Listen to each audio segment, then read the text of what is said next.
काफी बातें इस संदर्भ में आज कही। देवर्षि नारद की जो जयंती है, देवर्षि नारद एक कुशल लोक कल्याणकारी संचारक संदेशवाहक की भूमिका में जो उनकी थी, उस भूमिका आज भी निश्चित रूप से प्रासंगिक है। कई विषय नारद जी जो है सब जगह जाते थे, लेकिन विश्वास उनका इस प्रकार का था कि नारद जी की कही बातों को तत्काल मान लिया जाता था। ये प्रश्न नारद जी को जब पढ़ा तो इसमें ये प्रश्न कहीं नहीं दिखा कि नारद जी ने किसी, चाहे वो देवताओं से कहा हो या देवताओं से कहा हो, और नारद जी के बात का कहीं कि भैया इसकी सत्यता क्या है, इसको परीक्षण किया जाए। नारद जी ने कहा, वो मान लेता था, उस पर आगे रिएक्शन और वो चालू हो जाता था। नारद जी निश्चित रूप से पत्रकारों तो के लिए तो एक वो थे, लेकिन लोक कल्याण के साथ उनका ये हमेशा भाव ये रहा है कि सूचना को चाहे वो किसी भी प्रकार से तोड़ मड़ोड़ के पेश की जाए या कैसे भी की जाए, लेकिन उसके पीछे लोक कल्याण जरूर छिपा होना चाहिए।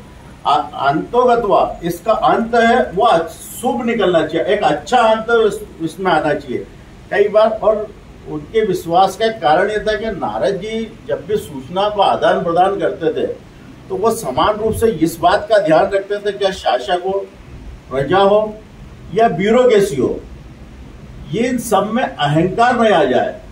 यदि शासन अहंकारी हो गया, उसमें दावा आ गया तो प्रजा का नुकसान होगा। प्रजा निष्क्रिय हो गई, उसने अपना हित मांगना या अपने हित की बात करना छोड़ दी तो नुकसानदायक है, समाज के लिए हानिकारक है। इसी प्रकार ब्यूरोक्रेसी यदि का हावी हो गई तो भी समाज में, तो नारद जी सब चीज का पूरा इस प्रकार से ध्यान रख के उनकी सूचनाओं का वो तंत्र जरूर इस दिशा में चलता था कि हम लोक कल्याण को किस रास्ते से बढ़ाया। तुलसीदास जी की पंक्ति है, गिरा अरथ जल वीची सम, कहियत भिन्न न भिन्न। कहा गया शब्द और अर्थ जल वीची के समान है।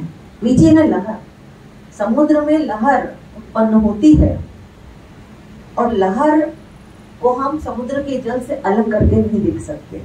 लहर है क्योंकि जल है, और जल है तभी लहर है। ठीक उसी तरह से गिरा है नहीं, शब्द, शब्द है तो अर्थ है, और अर्थ है तो शब्द है।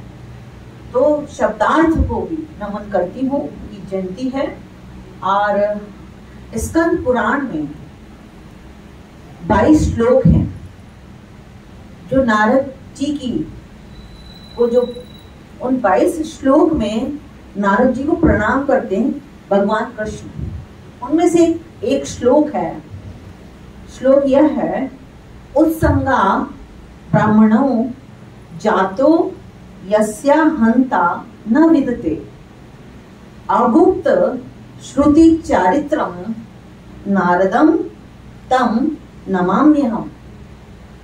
अर्थात ब्रह्मा जी की जो गोद से उत्पन्न हुए, इनको मानस पुत्र भी कहा गया। ब्रह्मा जी के 7 मानस पुत्र में एक ये मानस पुत्र थे जिनमें अहंकार नहीं है।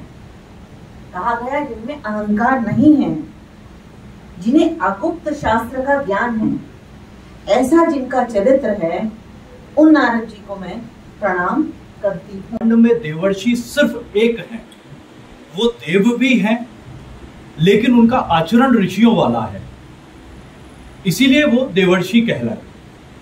वस्तुतः देखा जाए तो नारद जयंती की कोई परंपरा भारतीय समाज में कभी नहीं रही। राष्ट्रीय विचारों से ओतप्रोत कुछ राष्ट्र चिंतकों ने, मनीषियों ने यह चिंतन किया कि एक ऐसे देवर्षि जिन्हें ब्रह्मांड का प्रथम संचारक माना जाता है, यदि उनकी जयंती मनाई जाए, खासकर पत्रकार साथियों के बीच में, तो उनका जो पूरा जीवन है वो इतना प्रेरणास्पद है कि उससे पत्रकारिता जगत बहुत कुछ सीख सकता है।